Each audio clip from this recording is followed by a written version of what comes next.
Bonjour à tous, je suis ravie de vous retrouver aujourd'hui. Alors cette vidéo s'adresse à vous si vous êtes Scorpion, si vous êtes ascendant Scorpion, quel que soit votre signe solaire, ou si vous avez votre Vénus, votre signe lunaire en Scorpion. Alors votre Vénus, effectivement, si vous avez la Vénus en Scorpion, il peut y avoir des résonances avec tout ce qui est en relation avec les émotions, les sentiments, la vie amoureuse, tout ce domaine-là, le domaine émotionnel et sentimental.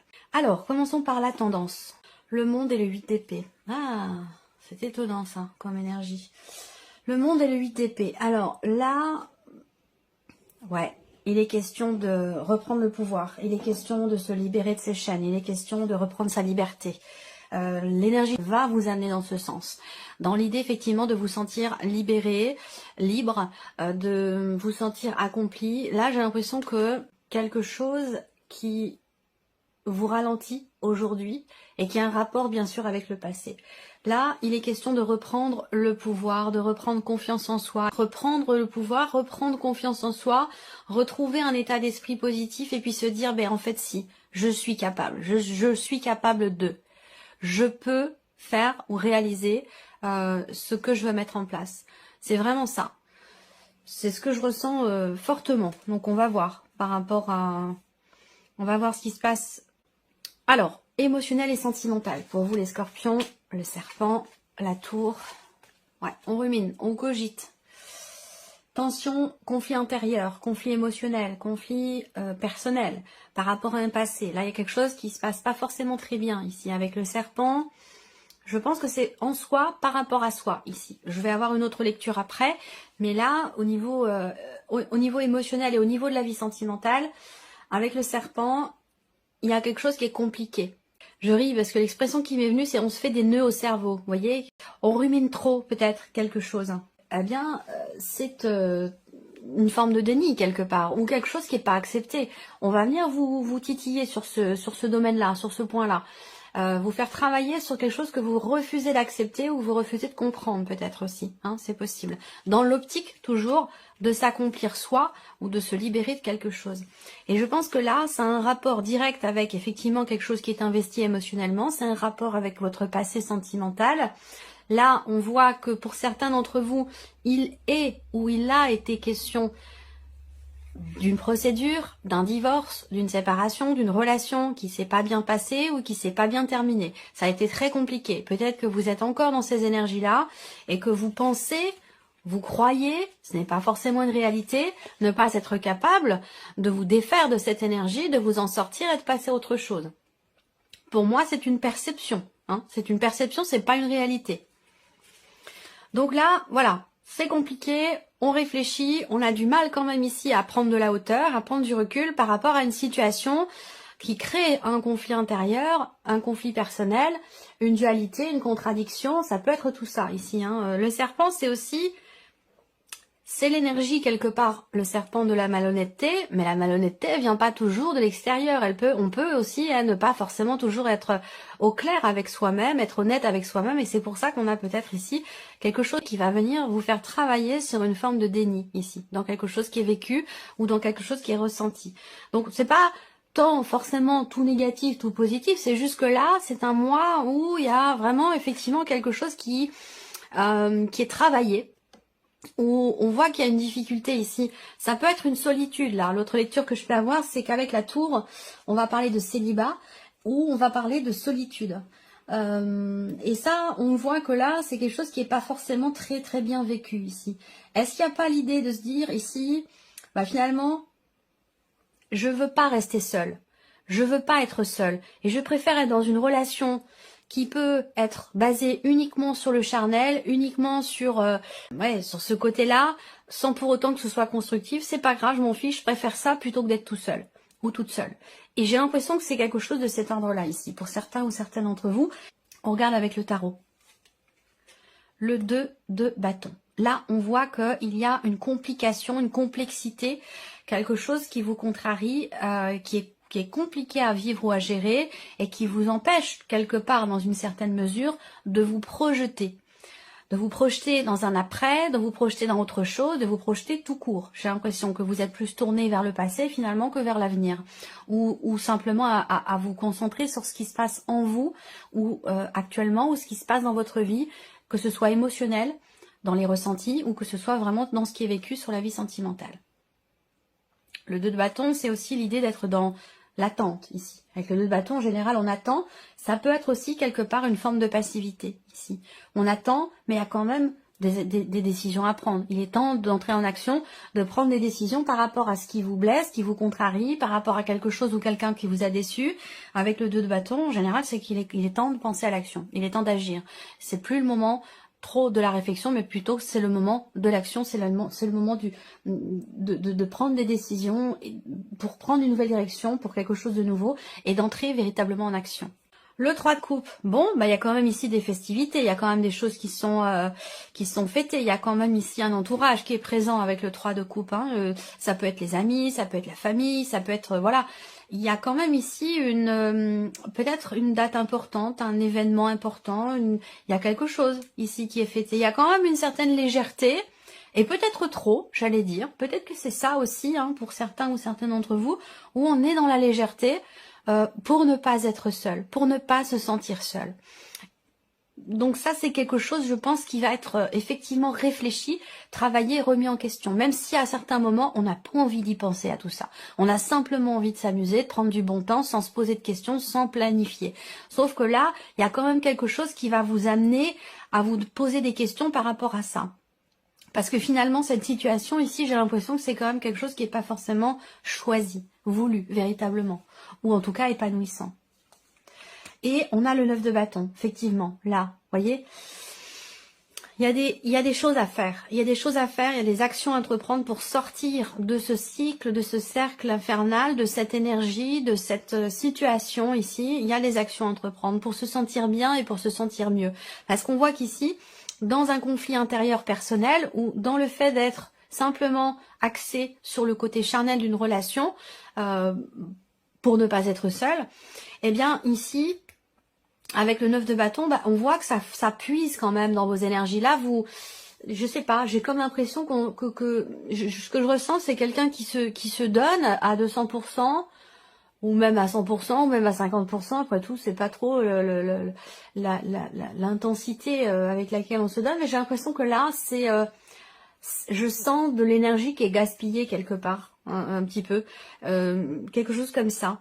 Alors, bon, de toute façon, cette partie-là sera développée, hein. Alors, c'est intéressant parce que le 9 de bâton, c'est quand même l'idée d'avoir besoin de se préserver, de se protéger, de protéger quelque chose, de se préserver soi-même pour être bien, pour se sentir mieux. Là, j'ai l'impression que vous pensez ne pas pouvoir vous défaire de cette situation, de ce qui est compliqué là, que ce soit dans le cas d'un divorce, d'une séparation qui se passe pas bien ou autre, hein.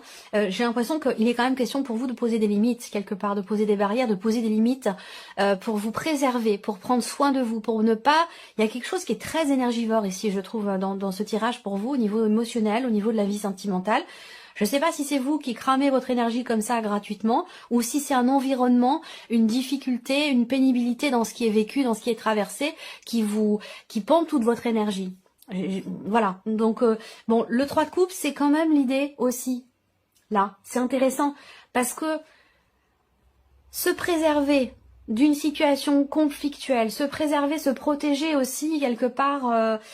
de personnes qui peuvent être là plus par intérêt que par sincérité, sans préserver, c'est quelque chose qui vous fera du bien. Et entreprendre des actions qui vont dans ce sens, ça vous permettra aussi de prendre conscience que, eh bien, le fait d'avoir agi, le fait d'avoir pris des décisions, d'être entré en action pour vous-même, pour votre bien-être, ça vous permettra aussi de vous rendre compte que vous allez dans quelque chose de meilleur, dans quelque chose de mieux pour vous. Voilà. C'est étonnant, j'ai pas l'habitude d'avoir des lectures comme ça. Alors, on regarde maintenant la vie active et professionnelle, ici. Alors, ok, changement radical, hein, ici, changement radical pour beaucoup d'entre vous. Il y a effectivement un changement radical qui est tout à fait réjouissant pour le coup. Là, dans le travail, on voit que l'énergie quand même du cercueil qui est au centre, bah, c'est quand même l'énergie de la transformation, d'une situation, de quelque chose qui prend fin, qui va laisser place à autre chose. Donc là, il y a un changement qui est en cours, il y a une situation qui change fondamentalement et vous allez vers, ici, avec le bouquet, un épanouissement, un bien-être. Donc là, ça peut être une reconversion professionnelle ici. Hein. Ça peut être une reconversion professionnelle, soit il en est question concrètement, soit c'est quelque chose auquel vous commencez à réfléchir, auquel un projet que vous avez, vous y pensez, ou alors c'est concret pour vous, ça dépend de votre évolution par rapport à ces énergies-là. Est-ce que vous êtes dedans vraiment concrètement ou est-ce que c'est simplement encore qu'une idée? Mais en tout cas, là, effectivement, on peut parler de reconversion professionnelle, d'un changement radical au niveau de la sphère professionnelle. Et c'est un changement ici qui est tout à fait bénéfique pour vous, hein, qui est tout à fait positif. On a derrière la carte du bouquet.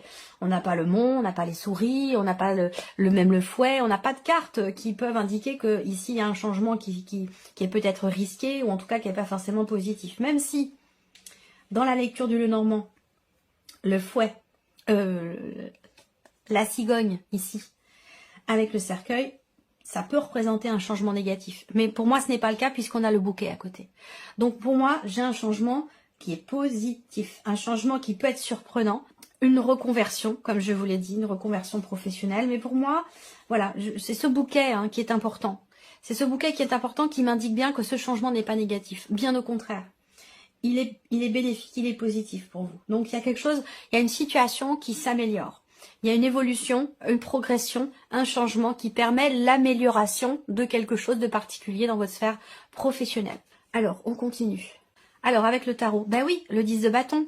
Donc, il y a bien un changement qui vous permet de souffler, qui vous permet de vous défaire d'une situation qui était vécue un peu comme un poids, comme un ralentisseur, un dos d'âne, un truc qui fait qu'on est obligé d'y aller lentement. Donc là, pour moi, avec le 10 de bâton, effectivement, il y a cette notion de fin de cycle déjà, hein, fin de cycle, changement, transformation ici, changement radical. Donc là, dans la vie pro, pour vous, les scorpions, c'est un mois important. Ça peut être un mois charnière, un mois de reconversion, un mois de changement qui vous amène ici un bien-être. On va voir avec le tarot l'étoile, ok, sérénité, confiance quelque part ici, dans quelque chose qui s'arrête, dans quelque chose qui prend fin, dans cette transformation qui est en train de se matérialiser pour vous au niveau professionnel. Ah, le 7 d'épée.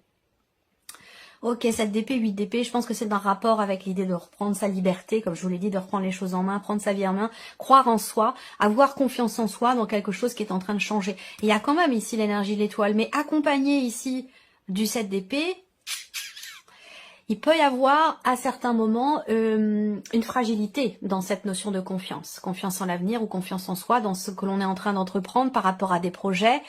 Là, on voit bien qu'il y a un projet ou un changement qui vous permettrait de souffler un peu, de vous libérer d'un poids, de quelque chose qui a été vécu difficilement. Mais en même temps, ici, il y a parfois le 7 d'épée, encore une fois, ça rejoint ce que j'ai dit tout à l'heure par rapport aux énergies principales. Je l'aime pas trop cette carte-là, hein, elle est mi-figue, mi-raisin. C'est la fuite en avant, c'est le manque d'honnêteté, c'est l'énergie de quelqu'un qui n'est pas prêt ou qui ne veut pas ou qui ne peut pas assumer une situation. Donc on préfère prendre la fuite plutôt que de regarder les choses en face et d'assumer. Et donc là, voilà, il y a quelque chose de cet ordre-là qui fait que la confiance, elle vacille à certains moments. Donc peut-être que là, il y a une appréhension à se dire, mais bon, ça va pas me plaire. Voyez, dans ce qui est en train de changer, il y a peut-être de la mauvaise foi là. Il y a peut-être alors je ne juge pas, hein, bien entendu. Je le précise quand même parce que je pourrais avoir des commentaires qui me disent bon, je précise quand même que je ne juge pas. Je suis un être humain comme vous. J'ai vécu comme vous. J'ai fait des erreurs comme vous. J'en ai appris certaines leçons également comme vous. Donc je suis personne pour me permettre de juger. Mais c'est vraiment l'énergie que je ressens là. C'est vraiment l'énergie que je ressens là. Soit c'est un manque de confiance, soit c'est de la mauvaise foi, mais il y a vraiment ici l'idée ça me parle de pouvoir libérateur, ça me parle d'assumer quelque chose, peut-être qui est en train de changer, et d'avoir confiance en ce qui s'arrête, en ce qui est en train de changer. Le cercueil, c'est mort et renaissance. Vous voyez, là, on a un cercueil, donc qui peut indiquer... Évidemment, on parle de mort symbolique, on est dans la sphère professionnelle, je ne vais pas vous parler de décès. Donc on parle de fin, de quelque chose qui s'arrête. Mais vous voyez, il y a tout un halo ici, lumineux. Vous avez ici Vous voyez? Donc, il y a quelque chose qui sort, qui jaillit, qui naît de cette fin ici. Et c'est en ça que vous avez ou que vous pouvez avoir confiance ici. L'étoile, c'est faire confiance en sa bonne étoile, en ce que l'univers vous prépare. C'est la notion de sérénité, effectivement, et de confiance dans ce qui est en train de changer pour vous par rapport à la sphère professionnelle. Voilà. Allez, on continue. Le matériel et le financier pour vous, amis Scorpion. Je vérifie quand même, je jette un petit coup d'œil. Est-ce que ça enregistre? Est-ce que ça m'est arrivé hein, déjà? Ça m'est arrivé plusieurs fois, donc je vérifie maintenant régulièrement pour ne pas avoir à refaire le tirage ou à refaire la vidéo. Matériel et financier, ici. Ok, bon, bah, y a quelque chose qui avance tranquillement, doucement mais sûrement. L'énergie focus, c'est le bateau, donc on a effectivement cette notion de mouvement, d'avancée. On va parler aussi de choses... là, on parle d'une vieille voiture, hein, d'une voiture assez ancienne. Alors, est-ce que certains d'entre vous pensent ou réfléchissent à l'idée éventuellement peut-être de changer de voiture, changer de renouveler peut-être je parlerai pas de réparation, mais plutôt l'idée qu'effectivement là, il y a une réflexion hein, par rapport à la voiture qui est ancienne. Ou alors, c'est une réflexion concernant des allers-retours, concernant un moyen de locomotion. Voilà, donc... des réflexions peut-être ici sur des allers-retours, un moyen de locomotion, du covoiturage. On réfléchit à comment faire concernant un voyage, concernant la notion de déplacement dans votre vie qui évidemment a un coût. C'est pour ça que ça ressort sur l'aspect matériel et financier où bah là peut-être que voilà vous réfléchissez à certaines choses. On va pas parler d'action à proprement parler, mais il y a quand même ici une réflexion. Alors, blocage, mais encore une fois, et ça rejoint ce que j'ai dit tout à l'heure, le pendu, c'est une énergie qui vous invite à voir le problème ou le blocage en question d'une autre manière, sous un autre angle, d'une façon différente ici. Donc effectivement, on parle bien ici de faire appel finalement à sa raison. Il y a l'idée d'une certaine sagesse dans ce qui est peut-être décidé, ou en tout cas, surtout dans ce qui est réfléchi. Je pense que là, on est plus dans la réflexion.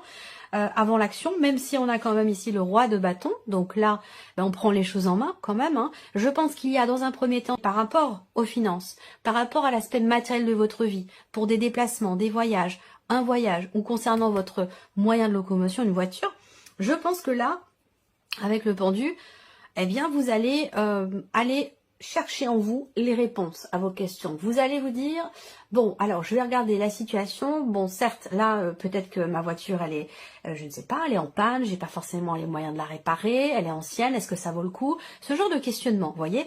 Donc là, ça peut être autre chose, hein, mais c'est un exemple, c'est ce qui me vient en tout cas.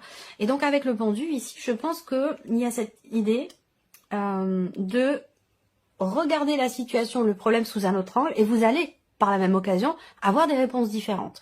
Donc je pense que là, ça va du coup vous permettre cette réflexion de prendre les décisions qui s'imposent, d'entrer en action avec le roi de bâton. Bah, c'est quand même quelqu'un qui est dans la maîtrise. C'est quelqu'un qui gère tout simplement. Voilà. Donc il y a une gestion ici par rapport à un mouvement d'argent, par rapport à une sortie d'argent, par rapport à des dépenses, par rapport ici, on voit que vous allez, après avoir peut-être réfléchi, remis en question et vu différemment sous tous les angles la situation, la problématique, vous allez entreprendre ici certaines actions, mais je pense que là, vous prenez véritablement votre temps, vous faites attention. Là, on fait preuve de sagesse, de bon raisonnement, on fait preuve de maturité. Il y a vraiment ici quelque chose qui est géré et qui est bien géré. Et pour moi, ça a aussi un rapport avec des vacances, un déplacement, les pneus neige. Bon, je sais pas pourquoi, hein, c'est pas ridicule, mais bon, voilà, c'est aussi ça. C'est des investissements, hein, c'est pas de l'argent, voilà, ça coûte quand même de l'argent tout ça. Donc voilà, on réfléchit. Comment on organise les choses, comment je peux faire au mieux, et c'est là que le pendu intervient pour voir les choses sous tous les angles. Comment je peux faire au mieux pour m'organiser, faire en sorte que finalement je puisse gérer le plus intelligemment possible mon budget, mes finances, les rentrées et les sorties d'argent. Voilà. Donc peut-être que c'est un rapport avec des vacances, avec un voyage ou quelque chose comme ça. Allez, on termine pour vous les scorpions avec la surprise et l'inattendu. Qu'est-ce qui pourrait se produire de surprenant ou d'inattendu pour vous, amis scorpions? Alors déjà, ça peut concerner la famille, le foyer, un lieu de vie, votre maison. Cette surprise ou cet inattendu peut aussi vous concerner vous par rapport à vous-même. voyage, ici. On parle de déplacement, de l'étranger, d'une autre région. Il y a peut-être quelqu'un qui vient vous voir, ou il va être question Et encore une fois, ça résonne avec cette réflexion-là, concernant l'étranger, concernant un voyage, concernant, alors peut-être pas forcément l'étranger, mais ça peut être concernant quelqu'un qui est loin de vous, qui est dans une région assez éloignée de la vôtre. Il est question de cela, ici. Il y a quelque chose qui va se confirmer à vous, soit par rapport à un lieu de vie, soit concernant une personne de la famille, quelqu'un qui est d'un signe de feu, quelqu'un qui est Sagittaire, Lion ou Bélier, quelqu'un qui devrait venir peut-être vous rendre visite, à moins que ce soit à vous de rendre visite à cette personne. L'un de vous deux habite dans une région où il y a pas mal de neige, où il y a les pistes de ski et tout ça, donc près de la montagne, ce genre de choses. Donc je pense qu'il va être question de réfléchir par rapport à comment on s'organise, est-ce que tu viens, est-ce que je viens, est-ce que c'est... Voilà, il y a quelque chose de cet ordre-là. Alors, le 2 de coupe ici, ok. Il y a quelque chose qui se confirme. La surprise inattendue, c'est la confirmation de quelque chose concernant un projet ou concernant des finances, de l'argent. Cette confirmation, elle va aussi certainement concerner une transaction immobilière pour certains ou certaines d'entre vous. Donc je pense que là, effectivement, transaction immobilière, soit c'est vous qui êtes en couple et qui avez la confirmation que là, on est bien effectivement dans une transaction immobilière, quelque chose qui se confirme, soit c'est un couple qui vient peut-être vous proposer quelque chose ou qui vient acheter votre bien aussi, c'est possible, hein. Un couple qui vient peut-être de Belgique, de Suisse, de l'étranger ou quelque chose comme ça, hein, c'est tout à fait possible. Là, surprise inattendue, on a également le 3 de bâton ici. Alors, la surprise et l'inattendue, ça concerne évidemment quelque chose que vous planifiez ou que vous avez planifié. Pour moi, c'est en rapport avec, encore une fois, un voyage ici, l'étranger, une autre région. Ça concerne aussi l'aspect familial, la dimension familiale, donc ou un bien immobilier. Voilà, il y a des choses qui vont se confirmer, quelque chose qui va se conclure ici. Hein. Ça concerne deux personnes, donc vous et deux autres personnes, voire... Enfin, vous et une autre personne, voire vous et un couple, deux autres personnes, voilà.